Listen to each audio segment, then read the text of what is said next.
Hi, I'm Ralph Vacchiano of the New York Daily News here inside the Giants practice facility. And with all due respect to Antrel Roll, I just want to say that I appreciate all the fans out there of mine and all of the fans of the New York Daily News, and I respect your right as paying customers to boo me anytime you want. Except for those of you who are reading my stuff on the internet, because you're not paying for anything at all. But for the rest of you who buy the paper, I understand that there may be times where you're disenchanted with what you read. Maybe you've been drinking, maybe you've accidentally bought the New York Post, maybe you're reading the newspaper upside down, but whatever it is, if you're unhappy with it, boo away. That's fine with me.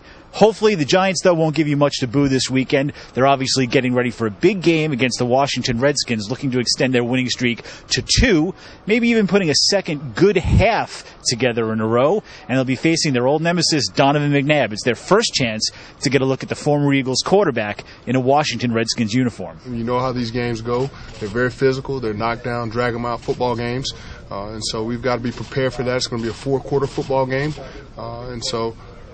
We've got to get ourselves prepared for that. We've got to really take a look at this football team, see the things that they like to do, and try to take some of those things away from them and give ourselves the best opportunity to be successful. Well, I think they're all big at this point, and in the division, Washington. So it's gonna be a big game. It should be a great crowd, another home game, and we need to go out there and play our best football.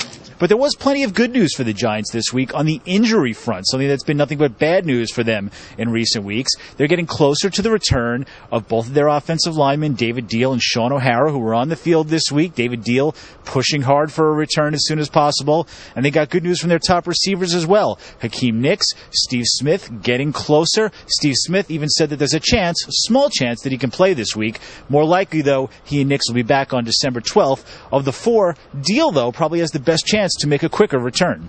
I'm feeling a lot better, and today was a step in the right direction, being able to go out there and do individual and get some reps during team. But there's times where I feel great, and then there's times that I can feel it, and it'll remind me that I have it. So I'm just taking each day in stride like I have been, and just making sure that I'm doing everything I can to get ready to hopefully play this weekend. I'm aiming for the Minnesota game. That's my personal goal.